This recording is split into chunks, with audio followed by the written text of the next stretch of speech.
Welcome to Start By Listening, the podcast about sexual harm and trauma. We are centered on educating and empowering our Western Kentucky communities. Our goal is to transform the way we talk about sexual harm and trauma. Transformation begins by listening to understand. We talk so you can listen today and change the world tomorrow. Well, hello everybody, and welcome back to Start By Listening. This is Jennifer, aka the Friendly Therapist, with my PIC. Welcome back, everybody. It's Shelby. Hello. Today we're here with another amazing guest, and I think I say that all the time, but I think it's true. They're all amazing. Absolutely every single one of them. Yes, they really are.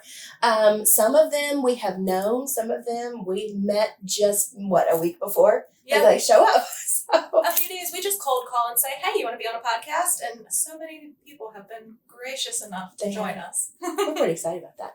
But today's a little different. Today we have with us Terri Congleton. She is a practitioner here in our community. She's a nurse practitioner with Carrico Congleton Family Practice. And I love her dearly. She's been taking care of me and my family for, 12 years. When did you come back to Owensboro? 10 years. That's right. Because when I first came back to Owensboro, I didn't have a doctor. Well, this is my first time meeting her, and I still don't have a doctor, so we'll see how this goes. You might have one after today. But we're so excited to have Terri here with us, and I'm going to let her introduce herself. Welcome, Terri, to Start By Listening. Well, thank you for having me.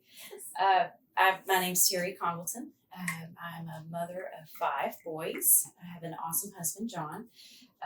We moved to Owensboro about 10 years ago. My mom, also a nurse practitioner, she's the Carrico of Carrico Congleton Family Practice.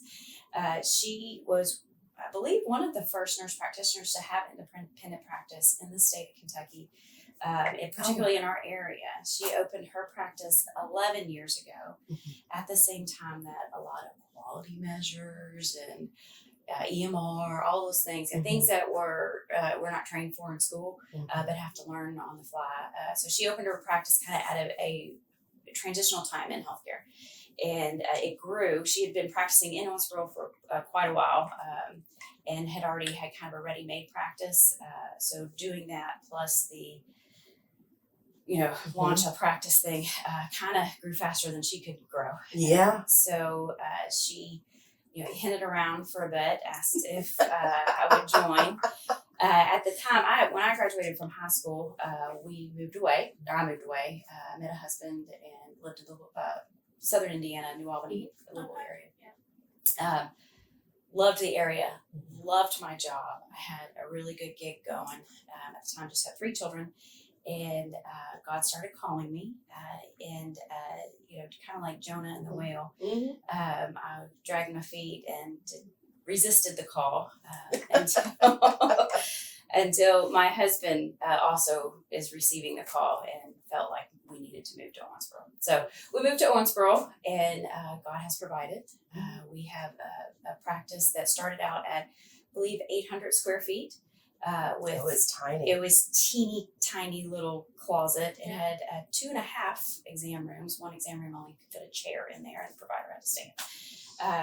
And now we have a practice of 3,000 square feet. We have 3 providers.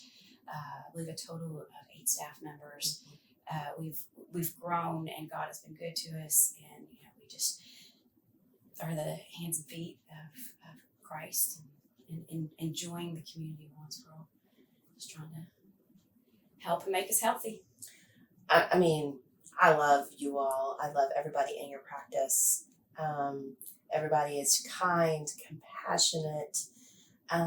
They always greet us by name. It is really it's the bee's knees, and I refer to you all the time. So if you all are getting calls, it's because Jennifer is like, you need to go to Carrico Congleton. They're awesome. But really. And I remember when you were in the old Mayfair building, like the teeny tiny, it's now $300,000 plus condominiums. It's very nice, much nicer than our basement that when it rained, our floors were wet. Yes. It was rough. It was rough. It was a rough gig. It was right behind the health park over off of Ford Avenue, which is like literally 2 minutes from our office here. Oh, Yeah. 2 minutes from our office. I still don't know Owensboro well enough because I'm like trying to piece it together, but But it was an Okay. old building from, gosh, what, the 50s? Yes, it Probably. had been remodeled and pieced together. And it was, yeah. is that the place your mom opened? Because you started with her starting the practice. It sounds like she shattered a lot of glass ceilings in the area. She did. My mom's a mover and a shaker. Mm-hmm. But she did. She opened it in the basement of that building, and I joined her there. Then we moved the upstairs. We had 1,500 square feet, and we thought we were in a castle. Mm-hmm. And that one we had 4 exam rooms, and which gave us each 2, which was nice. That was nice. And then when they sold the building, Gary Cecil, I think around here they call him Bubba. He's a good guy. It's a good Southern name. Yeah. Bubba. He purchased the building, came in and said, I've got, there's more for you guys, basically. I've got a solution, but I'm going to tear this place down. And so he built us another office on New Hartford Road, and we became landowners, which was, that was a huge step as far as faith and trust, and thinking that we've got something viable that we can do. And he built us an awesome space and tore down the leaky, really old building that was very cold and damp. That it was. Yes. And their space now is just beautiful because I love the location of the office because it backs up to that, like, The cemetery. Is there a cemetery? It's Rosehill Cemetery, yeah. I didn't know And that. that one piece is a neighborhood, and then the other corner is where the cemetery comes in. Well, next time I'm gonna look for that because I was gonna say the trees and the berm. It's so nice, and especially because anytime you go to the doctor, it's just a little nerve wracking, right? It's like, oh no, what's my blood pressure gonna be, Yeah. and how are my labs? It's just that little initial of, or if you have to have like a really like sensitive, tough conversation with your provider, all of that nervous system, it just kind of works up. And so I'll look at the trees as I'm walking in, and now I know that there are some cemetery stuff. I didn't know. That's so cool. Yeah, it's a great location as Yeah. far as it's kind of secluded. We get we do get a lot of leaves, so when it rains, the parking lot's just a little slick. But we've got a lawn care center. If you've been in my office this week, the lawn care has been doing leaf harvest all week, and so they're very visible. A little loud, sometimes hard to hear hard tone. I bet. Have to wait for a pause and have a leaf blower. But no, it's a great location. It's very nice. Also, just a little tidbit, you come from a long line of healthcare professionals. I do. Like it is like, I think, embedded in your all's DNA and just the service to the community. I mean, truly. My grandmother, Dolores, she's another really amazing person. When her father was killed at a very young age, and family was during Depression. She needed to work, and so she changed her birth certificate to go work at Our Lady of Mercy at 13. Worked as a nurse's aide in labor and delivery, and then after that, through her life, has worked at doctor's offices, self-educated, got her GED. I know that you had some work with Macaulay Clinic at some point. Yes, I did. She helped launch the pharmacy that was in there and helped Did staff she? the Macaulay Clinic. Yes, she has a huge passion for people. I know that she and my mom are dear friends, and they work together. Yes. I think at Mercy Hospital. Yes.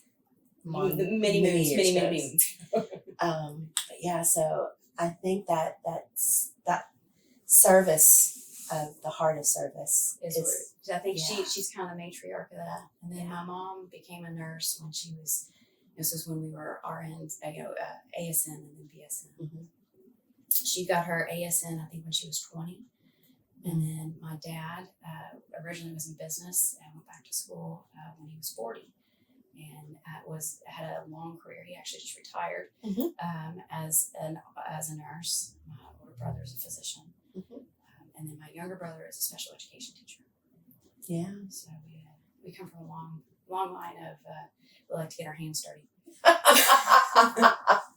Absolutely. But I think too, that's just, a testament to how much that your family really truly invests and has invested over the years in our local community of bringing healing in whatever fashion that needs, right, to those people who come to you for their service. So I thought that was important just to highlight, because it is, and also just the beautiful way that you all tend to those needs of our community members. I think that's important to highlight. Well, thank you. Yeah.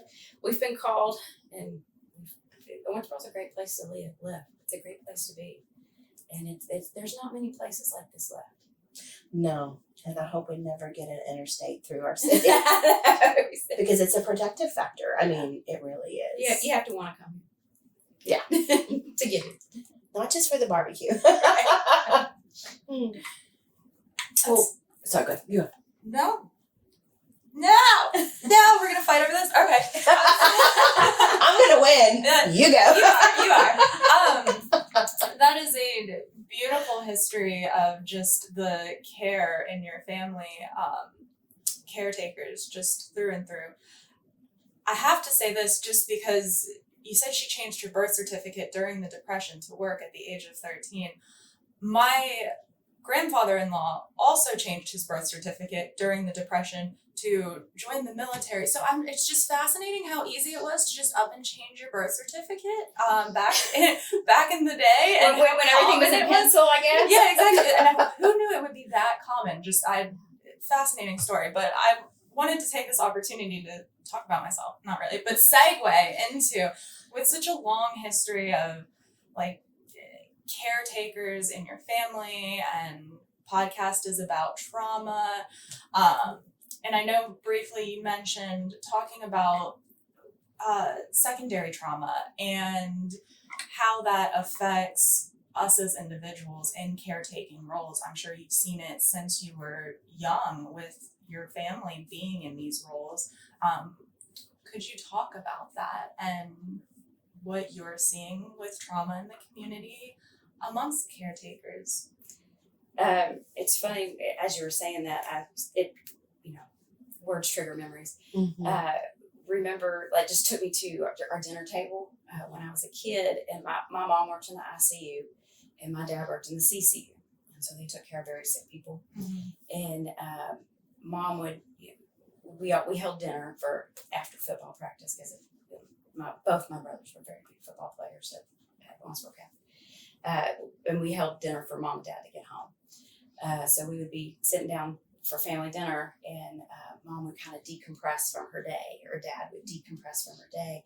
And so as a kid, I can remember, their intensity, or their joy or frustration or whatever would come from that. And, just from a outsider's end, just seeing that. And then now as a provider,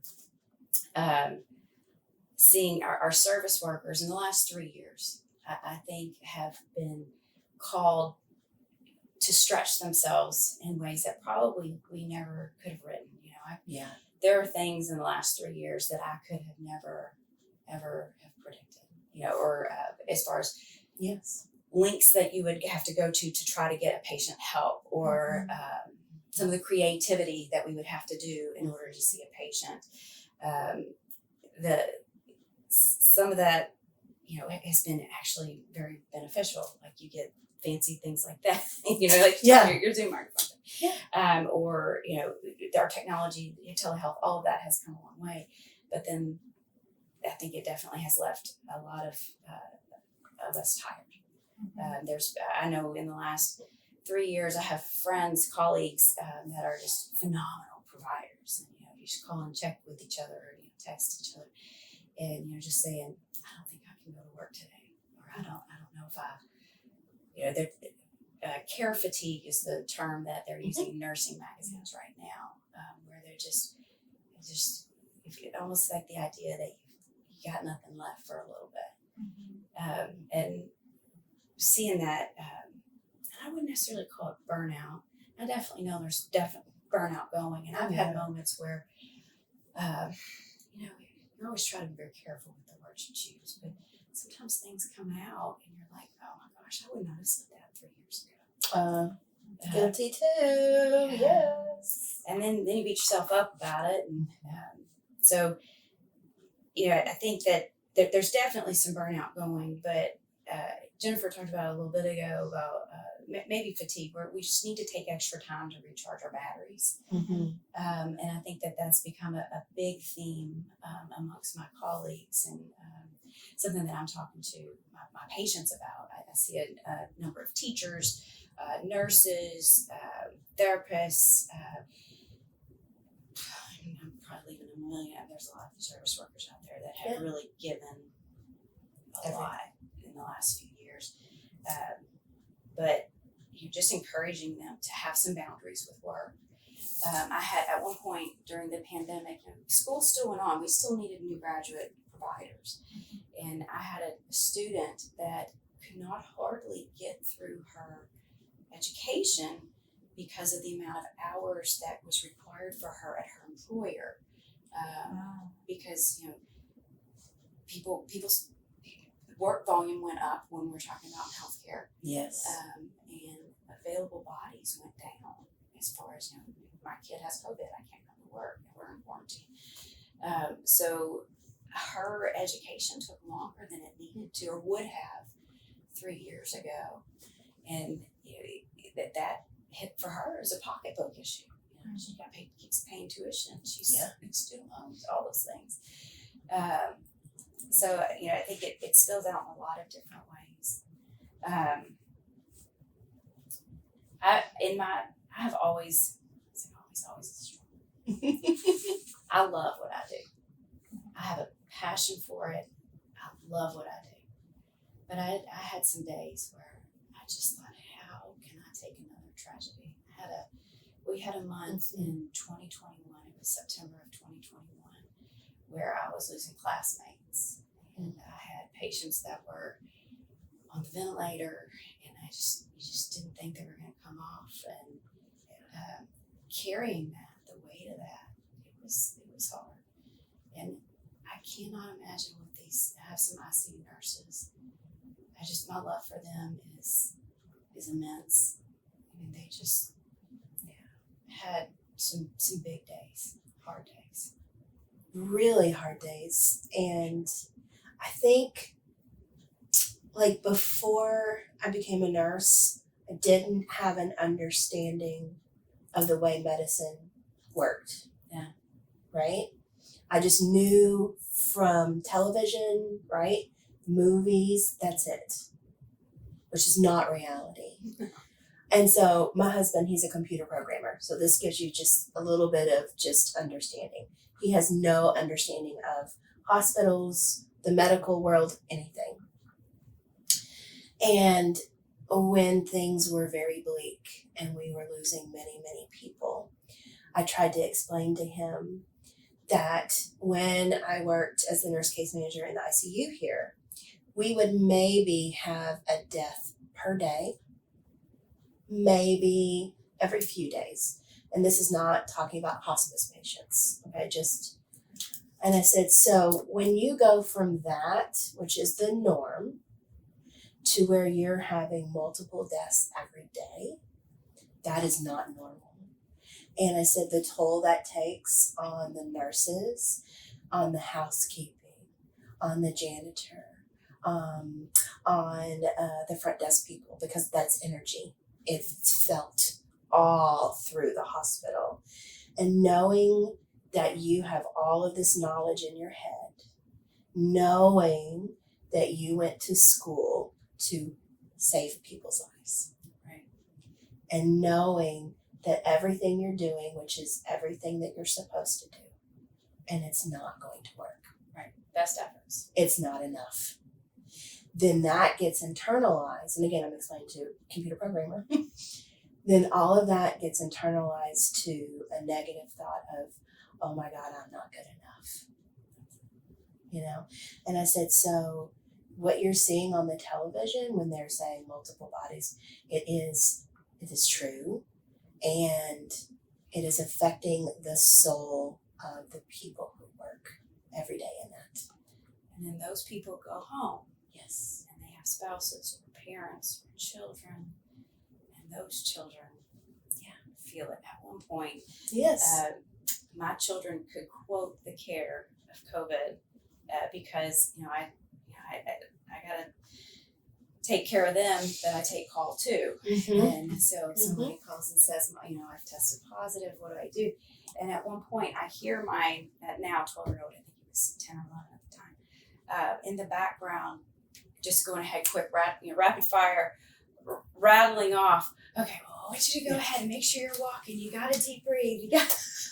And you just had your he had my spiel down, and then school's in session, and I think there was a few times kind of the same thing where at the time would have been 7-8-year-old friends at school were like, I've got a runny nose, and I'm like, well, you gotta do this, gotta do that. Have you been tested yet?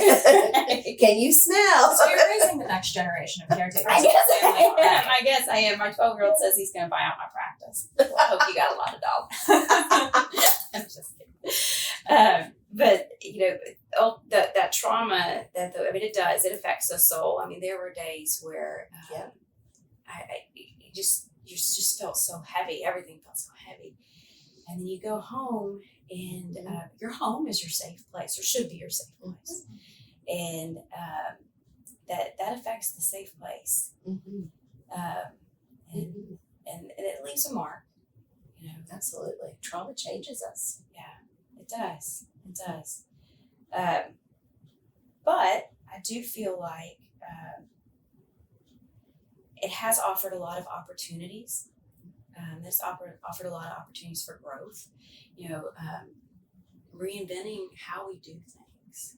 But at least in my office, we, before, I don't say we're in a box, it's not very nice. But what our care looked like was patient makes an appointment, patient comes into my office, I see patient goes to the front desk, patient goes home. We started doing some curbside care where I have COVID. I don't want to infect your staff, or I don't want you to infect my staff. Yeah. But I feel like you need to be seen. Yes. So I can still see you. We don't have to go to the emergency room. We don't have to go to urgent care. There are definite places for that, but they're burdened, and you are my patient. Mm-hmm. And I know what your lungs are supposed to sound like, and I know what our goals are together. So pull up on the curb. I'll put on my fancy outfit. I don't know if you ever saw the fancy outfit. No, luckily, I kept us out and safe until vaccines came. Yes. Please describe it really But quickly, yes. though, for the audience. Well, at the very beginning, I think that was it Stephen Stack gave a message to all the medical practices and said, I think it was a talk that was, I think he called it "Do the Right Thing." And so they asked us to close our practices, to anything that didn't absolutely need to be seen. Switch to telehealth when we could switch to telehealth. And so we did that. But then, people needed to be seen, people needed to be evaluated, but we needed to do it safely. And so at the time, this was early on, and lots of things changed, but contact, we weren't certain that COVID couldn't be spread by contact. And so, and even now, care of the COVID patient includes you wear a gown, which for us was a yellow paper disposable gown. Mm-hmm. We needed to wear a face shield. You could not find a face shield. Everything got gobbled up as far as on the market. And my husband put out a plea on Facebook that, my wife is a healthcare provider. We can't find any face shields. Does anyone have one we could purchase from you? And there's a roofer in town who actually brought me a brand new face shield that I still use, and I'm pretty certain I could weld in it. I don't know. It's a super nice face shield, but it comes all the way down the face, and then you're supposed to wear goggles, and then at the time N95 masks, but those couldn't be found, so KN95 is what we use. And then gloves, and then I need my tools too, and I don't have pockets. Yeah. So I have a bag that was dedicated just for curbside care. That had all my stethoscope and that kind of stuff. And it was dedicated stethoscope, dedicated otoscope, dedicated oxygen monitor, all that kind of stuff, and then clean snot out of it when you come back in. We had my husband is an amazing man and is a realtor, not a healthcare provider. He in 24 hours was able to get me some signs made that we could put on the side of our armor curb that had arrow that said Carrico Congleton Family Practice Sick Clinic. And so patients would know where to stop because you couldn't come into the main entrance. We wanted you to stay in your car. Yeah. And I still do it. I still come out to you. If you have COVID, I have a 101-year-old patient. And so I have to protect my folks on the inside, but I have to take care of my patients on the outside. And so one good thing that came out of it is that we got creative. We started doing curbside care. Telehealth got really okay at that. It's so hard for me. I like touch. Yeah, It's a touching profession. that triggers my PTSD. I did not like telehealth, and my clients did not like it either, and it was exhausting. And the platform works, the platform doesn't work. You don't know how to turn the mute off. Can I try to talk you how to turn the mute off, but you can't hear me because you don't have your volume on? I mean, it was a circus sometimes. It was. Thinking about the beginning of the pandemic, like you were talking, there were so many unknowns. And before we started recording, one of the words that you had really thought about and prayed on, about before coming on was the word fear. And It's still a problem. because there's still so many unknowns, right? Yeah. Well, I think beyond pandemic, you look at economy, you look at social unrest, political unrest, jobs. We've had 2 major employers here in our area have layoffs in the last 6 months or so. I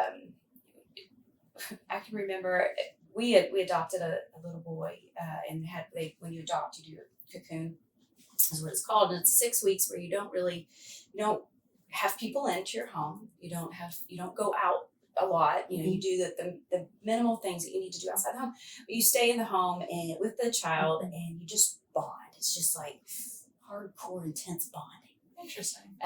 We came out of our cocoon on March the 13th of 2020. Today I signed on my house. I'm here. It's a good day. March 15th of 2020, I closed my office and my kids came home from school. Yeah. So that offered us an opportunity, but when I went back to my office, on the 15th or on the 14th, they'd been surviving because they had at the time 2 primary providers, myself and my mom. I'm half that ship. Half the ship had been gone, and so they had been surviving. We needed some things like bleach, sanitizing wipes, toilet paper. We had not stocked up necessarily in anticipation of what was going on, and I don't know that we could have necessarily predicted that either. So my oldest son and I go to Sam's Club to try to buy things. Shelves are bare. Can't find anything, and everything has a limit. So we go to Walmart. Shelves are bare. Can't find anything. Everything's a limit.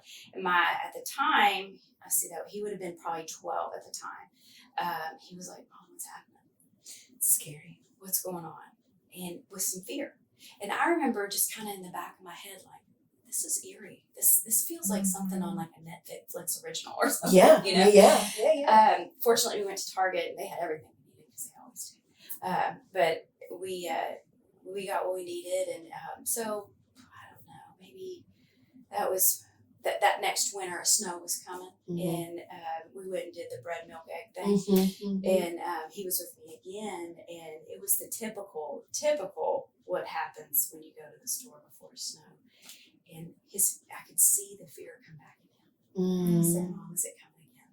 Yeah. Is it happening again? That fear has not left a lot of us. No. And I see it comes out in different ways with people. I don't know that I'm not a therapist. I don't know all the fancy terms. I call it temporary living, not living for the futuristically. So we make a lot of times the decisions when we don't know necessarily what tomorrow holds. I think we make decisions that aren't always the best ones for us. Absolutely. Or maybe they're more feeling related and less logical related. So, and people are having a hard time getting out of that now. So, spending money they wouldn't. Infidelity. I've seen a tremendous amount of that. Drugs and alcohol. That's another one that, a lot of, and I wouldn't necessarily say from an alcohol standpoint, many of my folks will come in and say, I'm drinking a lot more. Not necessarily addiction. A lot of times they're able to say, I know I'm doing it, I'm backing off. This is not, but it's more of, I don't have any place to go, I don't have anything to do. Don't know what I'm going to do tomorrow. Probably going to be in quarantine. So I'm going to pick up a 6-pack, or something like that. And then hoarding. That's probably something that I have seen, from a social standpoint, not only do we have bare shelves, but medicines got recalled. A lot of medicines got recalled in that. And a lot of medicines weren't being made. Or the factories that were making them started making other stuff to feed the pandemic. So I have patients that are like, they'll come in and say, I found this pharmacy in Canada and they'll give me a year's worth. Can you start writing me 360? You're like, really? What if we make a change? Well, then I'll just give it to somebody. Like, there's lots of layers here. But hoarding other things too, food. I've got patients that will come in and they're telling me they're going to, I don't know where you buy guns, but back particularly during the election cycle, fear that their guns would be taken away. Buying however many bullets you're allowed, you're rationed or whatever for that amount of time, or and they weren't necessarily, a couple of people, they didn't know how to shoot the daggone things. I asked them, what are you doing with them? I'll keep it in the box in case they ever take them away. Well, why did you want them if you don't use them? There's some, I understand where there's fear. Yeah. Fear of what's coming socially. Yeah. Fear of what's going to be taken away from them. Fear of what's going to be available. And I don't pass judgment. I don't think that they're, making poor choices. I think that they are responding to fear. In my world, we call that survival. It's a nervous system state. I just get down to basics. It is survival. Yeah. It's either we're in the sympathetic of we're going to fight our way, or we're going to flight, we're going to run away and avoid, or we're going to freeze, right? Like a deer in headlights. Or at that most prehistoric basic part of our nervous system, it's called dorsal, which I call possuming when you play dead, And that survival state for each person is different. Yeah. And within each place has different levels of spiciness within its own. And it is survival. And when we are afraid, we don't feel safe. Yeah. We don't feel connected. And that's the top of our nervous system, is that social engagement, which only came about in the last, I'm going to say, 200,000 years. So it's new. Right? But there's so much that has created the fear of not being safe. And it gets fed by the media. It gets fed by misinformation. Is that on your list too? That's on my list, is the misinformation, misinformation. And, I remember when everything shut down, because we shut down too, for a year. We didn't see anybody in person. There was so much fear, so much misinformation and mistrust. And I remember saying to some of my coworkers, I trust my providers because I know they know what they're doing. And I know they know what they're doing because they have helped me in the past and I have become well. So I trust their knowledge. I said, I cannot imagine being in this moment where people are saying, oh, you don't know what you're talking about because I read this or I saw this. And I'm just saying, I would be like, do you know how many hours I studied and tests I had to pass, and not only tests, but like being in real time working with people in a hospital? That would be so hard. Like that mistrust. Mistrust for healthcare, it wasn't definitely there before the pandemic, but between, misinformation. Oh, yeah. And then also, in healthcare, the last few things have changed. We give you our best information at the time. There's the key. What, at the time? Yes, because our body of knowledge changes. Yes. 200 years ago, if you had a problem, we sent you to the barber and he bled you. And we don't do that anymore because we learned it's probably not a good idea. And it's not sanitary either. Lots of stuff there. This was a time in life, or has been, and still is a time in life, where we see our body of knowledge just rapidly changing and unfolding. And so what I told you at the beginning of the pandemic and what I tell you now isn't necessarily the same, or what I prescribed to you at the beginning is not necessarily what I prescribe to you now. But I feel like so my personal angle on how I take care of people is, I don't make your decisions for you. It's not a paternalistic relationship. We're partners. I'm going to give you the information. We're going to make a decision together. We're going to make goals together. Your goal might not be the same thing because you have different lives. You have different, limitations and different, strengths. So when I have done that, normally it's been a friendly conversation because I'm a relatively friendly person most of the time. But sometimes it has become, I don't like adversarial conversations with particularly in healthcare because it gets us nowhere. But I've had to put up signs in my office that says, I love you.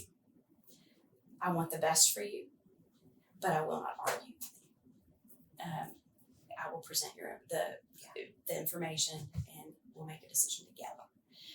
But that's solely been a COVID thing. And now I've taken it down because, people get tired of seeing that kind of stuff. But I took a picture of it.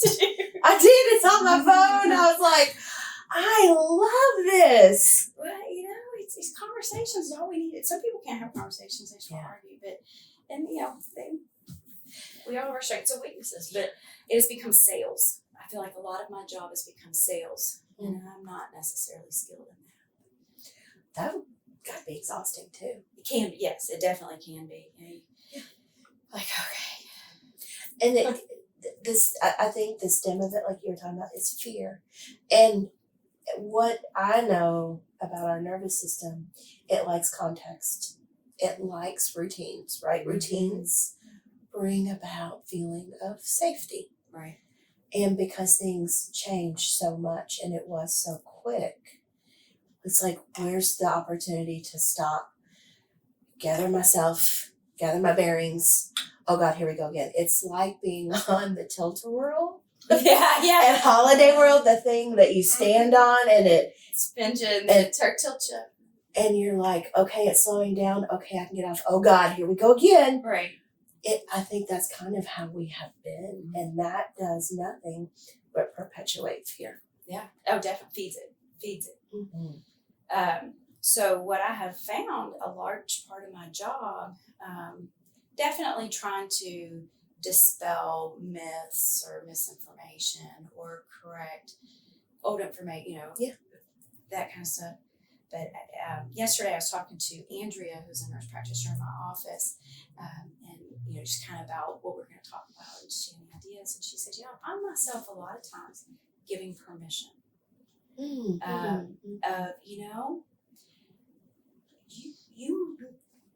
You need to go back to church. You know, you can do it in a safe way where you won't get sick.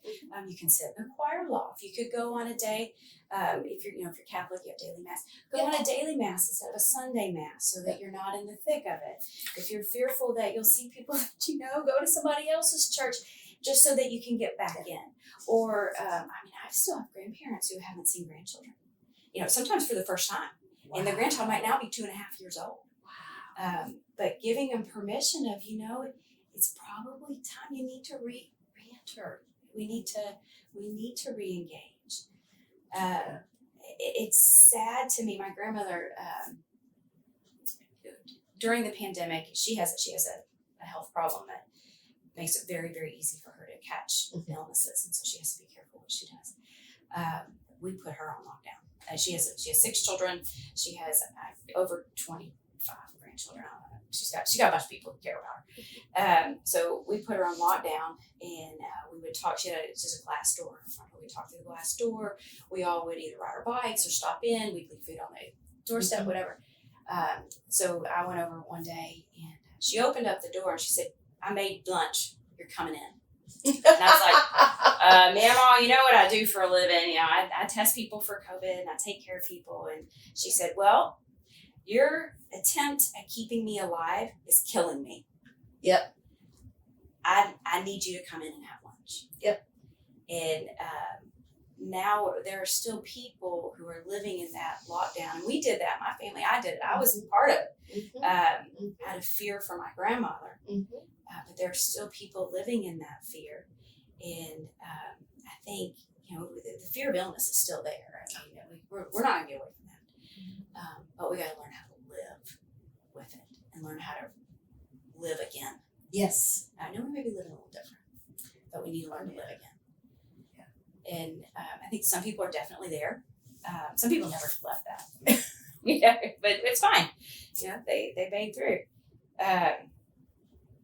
One thing I'm really encouraging my patients in that fear state is, what are you doing for fun? Where's your carefree timelessness? Where's your where do you find your joy? A lot of people lost that. They lost their joy Because they're stuck. And so, trying to figure out how can I re-engage? Can I go on a 5-minute mental vacation? Whatever it is, So hard though. Like as you were telling the story about, grandmother, I could relate to that. My parents are older. My dad will be 90 in January. My mom just turned 86. And, when the pandemic hit, I remember, and I had this conversation with my supervisor. I said, "Oh my God, all the things that I used to do to help me cope with life, they stopped working. Like, what do I do now?" And in true ADHD fashion, that sent me on a quest. And I went down the rabbit hole, and I haven't come back out yet because it's just phenomenal. But I remember I had this need to control because I thought controlling the story would give me safety. And so I was that person. I was like, you got to write down your groceries, because we don't know, who knows? Like I'm thinking in my head, that doesn't make sense. Why would it be contact? But, Right. And I remember I'm not coming over because I don't want to kill you. Like that was my story. Like if I get sick, I'm okay with getting sick. But if I give you something, I'll live with that for the rest of my life. For the rest of my life. And survivor's guilt is it's absolutely real. It is real. And absolutely real with COVID. I have. Yes. I mean, I'm sure you're seeing it too, patient after patient. I had it, didn't know I had it, gave it, dad, Yep. dad died. Even around here we had a spread of it this summer, and it was, and nobody died in our office, but many people got sick, right? And people literally in tears, "Oh my God, I'm so sorry, I didn't know." And I'm like, hey, it's okay. It is what it is. That need to control. You will wear a mask. You're not gonna go out. And finally, after doing some things to help with that and tending to me, I realized it's not my decision to make a decision for them. Right. And like your grandmother, she said, "You're coming in. We're having lunch." you're killing me by not killing me kind of thing. Right. And I remember I had that distinct moment with my parents as well. And I said, I'm sorry. I've been, and you know what? And because I'm afraid. Like, I named it. Like, I couldn't put my head around it back then. But I said, I'm afraid. I'm going to kill you. Once I said those words, whoo. Yeah. And they said, you're never going to kill us. Maybe we get sick, but it's not because of you. And they said, we don't really want to wear masks, and we're okay with people coming over. And I said, well, if you're okay with it, then I have to get okay with it because it's your choice. Yeah. And I was like, but I don't want to let go of control. Control. Which breeds more fear. You're right. Right. This is my first time in a while truly reflecting on what those first couple months of COVID were like. And I told you, I moved here we signed on our house right before the shutdown. So I'm from 12 hours away. We have no family here. About isolation. I had a job lined up. I lost that because they paused hiring. My husband, who's the reason we moved down here, he was essential because he works in liquor. They started making hand sanitizer. So I'm in a new home that I hate, with no family, with no husband during the day, with only what's on the news guiding me, like no outside influences because I don't have the coworkers, and like I'm sparsely texting my friends, no real relationship with family. So it's just that isolation and that fear. And the way that we're talking, when you mentioned earlier how the shelves were bare and it was kind of dystopian, I remember my panic attacks got so bad, like I refused to leave the house. Like I was shut down for 3 months with nothing, and I never really thought about it. And this is just like bringing up so many feelings, and you're gonna love this, but like my nervous system during this conversation has been really shut down because I've been listening to your different experiences and reflecting on my own, and it was a time of true fear. Yes. And I could see it through everyone on Facebook, like getting all this different two sides of information because I have family and friends on both sides of, and they're just feeding all of this misinformation or misunderstanding and believing. And what do we believe? What do you believe? And I mean, now that we're on the other side of it, almost completely on the other side of it, it's just so interesting to reflect on. And I love your perspective because the only thing I've heard about healthcare workers is what I've seen on the news and what I've read in articles. And I feel like this just one-on-one, like your experience and like basically having to wear a hazmat suit to interact with clients, that has to be something really deep. I don't know, it changes, it had to have changed your entire perspective about the healthcare services in general, right? I think you start to really look at what's necessary. And you kind of reevaluate,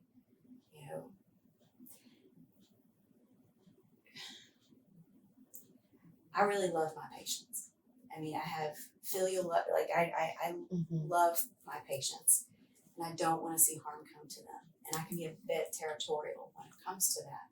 And so when they get sick and I'm told I can't open my doors to them, that was the most helpless feeling I think I have ever had in my life. As a mother, there's been a lot of times when I've had a sick child that I felt helpless. But this was one that I just could not get my brain, my hands, my heart around, because it felt like you took every tool that I had away from me. Yeah. And, kind of, you go to the drawing board and you say, okay, these are the limitations I have. How can I do what I know I am being called to do? How can I do it well? And how can I help my patient know that I love them? And you get creative. You get creative. At one point, there was, I don't know if you remember in the testing portion of it, we weren't allowed to test unless there was a really good reason, because there just weren't enough tests. And then when we did start getting tests, they were just flooding in so much that the labs would get overwhelmed. And I have a medical assistant who works with me. Her name is Keisha, and she is amazing. But we would run into where we used this lab, and what was a 24-hour turnaround now has become 7 days. And 7 days later, for me to tell you that you do or do not have COVID is a little pointless at that moment. So Keisha got wicked smart, and she found us other labs we could use. And so we went, at one point, I had almost a different daily rotation of which lab I was going to use based on their turnaround time, or which one had the supplies that I could use. Wow. Because some of them I could do the test, but I didn't have the kit to do it. So what's the point of that? They're accepting stuff, but I don't have the gear. Yeah. So we just had to learn how to do things differently. And I think there's great lessons in that for me, moving forward. There's more, I say this on a regular basis, more one way to skin a cat, we can figure this out. Let's just put our brain to it. So that has been a positive, definitely a positive for me. It's a time that, I am thankful for. Mm-hmm. There's so much growth in that. Mm-hmm. I agree. And in fact, while there were moments of COVID that were not friendly, I'm going to say that. Yeah. Overall, I was one of the fortunate people to, COVID was and has been a very kind time to me, to allow growth, to allow change, to allow new ways of doing. And I see that as a beautiful blessing and an opportunity. And I also see it as a privilege, because not many people were afforded, that privilege. Right. But then I also see that because I was given that moment of how that now can benefit and help other people as well. Yeah. Yeah. We have a pastor that we're friends with that will often say the eye cannot see what the heart has not felt. Mm-hmm. And so, as we go through these trying, tribulations or whatever, your heart is feeling it. Yes. And so in the future now, I can help others. I can help see it and mm-hmm. use my experience with others. And so I do think it's a great blessing. But gosh, growth is painful sometimes. Yes. And not only is it painful, it's exhausting. Yeah. And, that's healing. Let's talk about, physical healing, whether it's from a surgery or an illness like COVID, and then mental health healing when you're doing your work, the shadow work, when you're setting boundaries, when you're being reflective and taking accountability and responsibility for your own actions, right? All that. It's tiring. Mm-hmm. And part of healing is rest. Yes. Because we're not really a restful society. No. Owensboro in particular is not a restful town. We got a lot of travel ball to go to. We got a lot yes. when we moved here, one of the realtors that my husband talked to was like, this is the city of festivals. I think, there's like a festival every weekend. Owensboro's not, it's a wonderful town, but there's always something going on. Yeah. There is, and that promotes that sympathetic, to a certain degree, response within our nervous system. And, I like to tell my clients all the time, you've got to rest.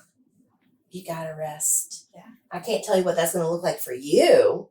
We can come up with thoughts and ideas and options. Right. But if you don't rest, you're going to burn out. Right. Like the rocket that goes, or this little fireworks, Right. And because we are so go, rest almost kind of feels Yeah. Right? That's why, time out in a bed, putting your kid in time out in a bed, it's a terrible idea. Just punish them, put them to bed. Now as a mom, I'm like, oh gosh, I wish somebody put me in time out in my bed. Sorry, I'm in timeout. Can't come out. I frequently would say, we can't pour from an empty vessel. And so unless we're really taking the time to refill, reset, recharge, we can't do what we need to do. Believe it or not, I heard that phrase for the first time when I started working here. Mm-hmm. And I was like, I can't believe I've never heard that before, but that is a very true statement. Well, I'll do one better just to take that, like you can't pour from an empty vessel. So I've been at Brescia. This Friday will be my 4th Friday. I've done a training with them, broken it down into different segments on trauma stewardship and talking about self-care, right? Because that's the buzzword, self-care. Yeah. Care fatigue, self-care. It's all over the nursing magazines. Yes. And so I brought in a solo cup and I put all these holes in it, like big holes, little holes, like tore out something. And I said, so if you're thirsty and this is your only cup to drink from, do you think you're going to be able to get enough hydration? And they're looking at me like I'm insane. They're like, no, because it's just going to pour out. I'm like, so here's the thing with tending to your trauma, tending to your needs. You can do all the self-care in the world, like every day. You can go to yoga, you can meditate, you can pray, you can go to church, you can take your walks, you can do your wusa's, you can do whatever. But if you don't patch the holes and find you some plaster or drywall, whatever, that needs to patch that hole, until you fix the holes, I'm telling you now, no amount of self-care is going to help you. And when I say help you, I mean long-term sustain. Like in that moment, you might be like, oh, that yoga class felt wonderful. Right? Because it did. I said, but it's a new way of understanding. Your cup's got a ton of holes. You got to figure out how to fix the holes. Then the self-care will sustain. Right. And if your cup has 25 holes and your friend's cup has 50, you can't help them. Right? Gotta help yourself first. And then you're like, hey, check out this drywall. It's amazing. And this one has glitter. I don't know you like glitter. How about we work on this? I like the way to think about that. I like that. And just being mindful of time. We're getting towards the end here. Do you have anything else that you would like to add before we ask you a bunch of rapid fire questions? I don't think so. I think thankful we're coming out of it. Thankful for our community. I think our community has been exceptionally strong through all this. They've been pretty amazing. Yeah. And there's been mistakes, and there always will be. That's how we learn. That's how we learn. I think we just have to have grace. Oh, Terri, I'm going to have you back for another podcast on grace. Woo, that's a good one. Season 4. Grace. If anybody, after meeting you today, they're like, oh my gosh, I would love to become a patient, how would they find you? Well, you have a website, which is kympeace.com. Sorry, I made the website. I didn't think of that. I'll put that on our details section as well. So you can call the office, 270-215-0234. Or we have a Facebook page if you want all our... You got a Facebook page? We do. I didn't know. We do a lot of our lab communications or office hours or different times we've done different educational series on it. Oh, cool. So Facebook, I'm not on the Twitters. I'm not that. I have a Twitter account, but I don't use it. It's okay. It's tanking right now. So there you go. Okay, so it's overrated. I just got TikTok, but I can't figure that thing out. It seems stupid. My girlfriend asked me if she could Venmo me, and I was like, I have no idea what that means, but Yeah, me too. you put a check in the mail. If you still have a checking account, if you still have a checkbook. Who knows now? Right. I don't have a checkbook. You don't have a checkbook? No. Oh my gosh, how do you pay for things? Venmo. Oh my god. I think we just aged ourselves. I'm owning it. I'll be 47 in December. I'm like, I am who I am. If you don't like me, oh well. Yeah, I'm 43, and I've never really been scared of age or birthdays. I really feel like birthdays is just a way to celebrate me. But I look back and think, gosh, I've had a great life. I've loved every age. And just like people say, oh, what's your favorite season? The one I'm in. And that's where I'm at now. Mm-hmm. My favorite age is 43. Yeah. Living in the moment. I That's what it love is. that present energy. That is beautiful. Absolutely beautiful. She's awesome. Okay, so should we do the questions? I need to shake off this COVID talk. Well, shake it off. I was really getting in on myself listening to you guys. Like, oh no. I brought back trauma. It's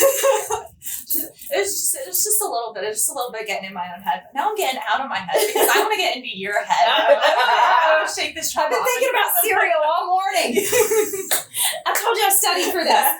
I did. I told her. I gave her an example. I was like, we're gonna ask you maybe like your favorite cereal. Okay.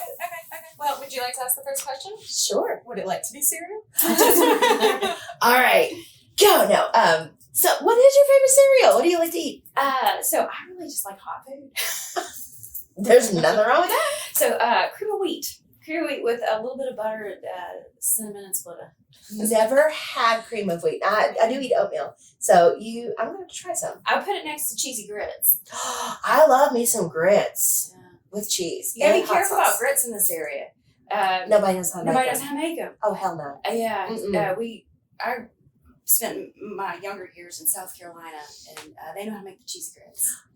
My Aunt Sally, who lives in Savannah, Georgia, a minimum of about an hour on the stove of making the grits, and I mean, I've never had either of these things, but I do think I want to try cheesy grits. That sounds very, very good. Shrimp and grits at my house, friend. I have to come up with that. Oh, shrimp and grits? That sounds phenomenal. Oh, On it's our way to so Korea, we ate at you fly out crazy early in the morning. You have a 4-hour layover. We had a layover. I think it was in Detroit, and they have a restaurant in the Detroit airport that served the very best shrimp and grits I've ever had in my life. I took 2 pictures on it, and it is on my Alexa picture roll about every other hour. And every time I see it, I think, I hate that. Do they DoorDash? from Detroit. Hop on a biplane. It'll be okay. Okay, so if you could have any superpower, what would your superpower be? Oh gosh, I have 5 boys, and this is a question we talk about a lot. Yeah. And I've given it actually a tremendous amount of thought through the last several years. Telekinesis. Ooh. Just picking stuff up. My head, yeah. So like I could lay in bed and like have left my book on the counter, and it could just come to me. I like that. That's good. That's Well a thought good out. one. Yes. That's the first superpower. That's the first telekinesis we've had. Yes. Yeah. I love the thought behind it. I do too. What is your favorite gadget that you own?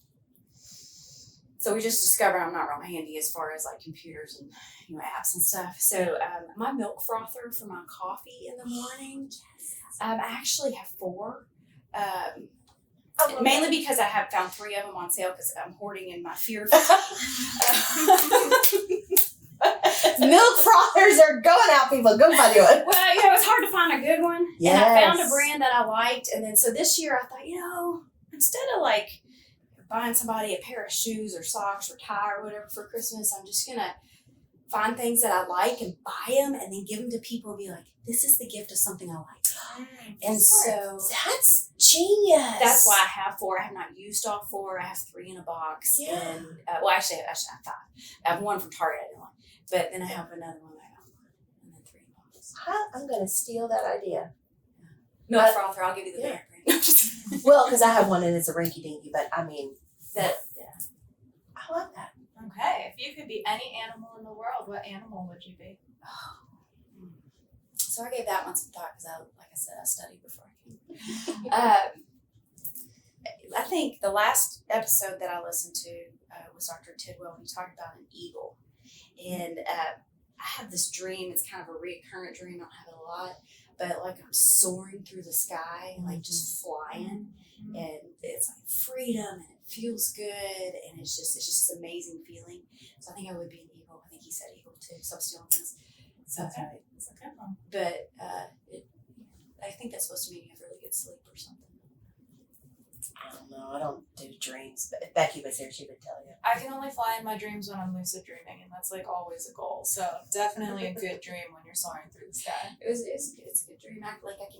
You get the feels on the inside, and oh gosh, that was good sleep. It's my favorite ride at Disney World. The Soarin' ride. I don't think I've ever seen. I've been to Disney World twice. I have too. It's been a long time. And I went for my honeymoon, and you're in this like kind of like a flight simulator, but it's like a row, and it moves, and you're going like over the desert, and then you go dip down into the water. It's magnificent. They need just to have like that ride, like in Owensboro. Okay, so I left my list in the conference room with my questions. What else do I normally ask? What's your favorite beverage? Your go-to beverage? Pretty much everybody who knows me in my inner circle, my love language is a Diet Coke. That's my healing tonic is Diet Coke, and if you ever come in my office and see peanut M&Ms on my desk, it's a trauma day. I have Julie. Julie is my office manager, and she's also a very awesome, wonderful person. But Julie occasionally will just like slide me some peanut M&Ms and then tell me what she needs to tell me.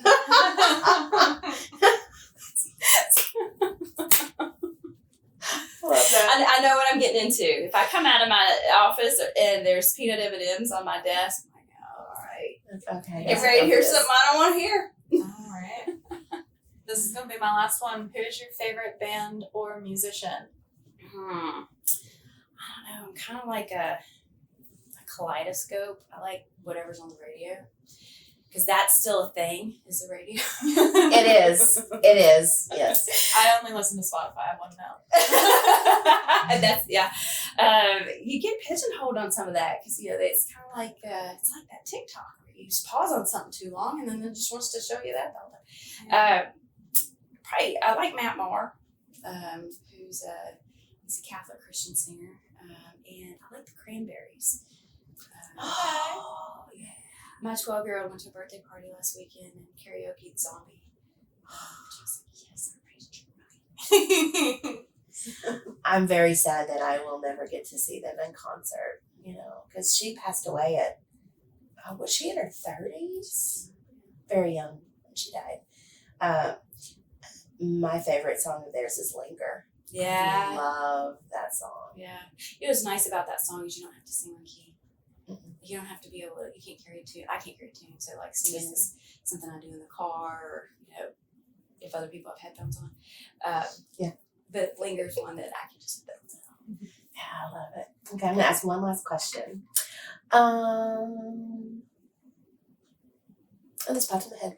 So, if money was no object, where in the world would you love to go for a vacation? So I love new places and new things, but my youngest is adopted from South Korea, so we went to Seoul for 12 days in December of 19, and then for another 14 days in January 20. We came back, actually, they already had started their COVID shutdown. The day we were leaving, we got custody of the poor guy. He was diagnosed with pneumonia. Oh, no. And as we're leaving in the airport, there's this ongoing speaker of, they called it the Chinese fever there. And if you have a fever, if you have a cough, if you have a runny nose, and you fail to report to the certain station, It was the equivalent of a $10,000 U.S. fine. Whew. And the whole time, I'm just trying to see this kid through because I don't want him to stop me. I just took custody. Our adoption, thankfully, at that moment, I didn't realize until I got home, was finalized. Mm-hmm. And I was just waiting for somebody to stop me and find me $10,000 for having a kid with pneumonia. But so Seoul, actually, my husband and I were able to go and, all this wonder and excitement, meet our fifth baby. And then we just had a kind of almost like a honeymoon, because you only get to meet them a couple of times and you're there for forever. And then we come back and we, this super excitement building for, would have been 2 years to get custody. And then we had a full 7 days of just bonding. And it was just this amazing time in this city of just pure resilience. Those people have been to hell and back and have come out on top and have this just love for humanity. Yeah. The people there are so kind, and the food is really good. The food is really good. But I would absolutely go back to Seoul.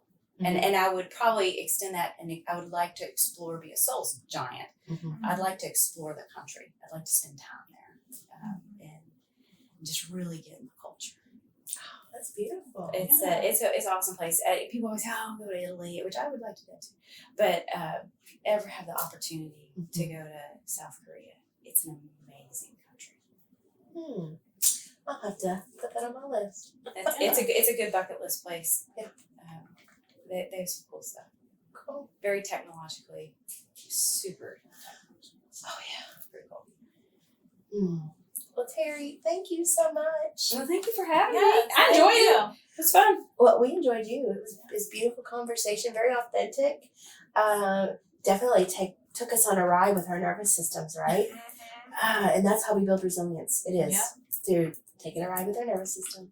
So thank you for saying yes. Thank you for coming today and taking time out of your busy schedule. And boy, this was just beautiful. Thank you. Thank you. And to all of our listeners out there, thank you for tuning in like you always do. Whether you're in India or in Wisconsin, we're glad that you're here. And just remember, you can change the world tomorrow just by listening today. Have a lovely day. Bye. Well, we've made it to the end of our episode. We want to thank you for listening. We hope you'll take something you heard today and use it to change the world tomorrow. We wanted to thank our music producer, Seth Hedges, from Uriah Wild Media. His website is in the show description. Also, a big shout out to Rodney Newton, our technical advisor. See you next time.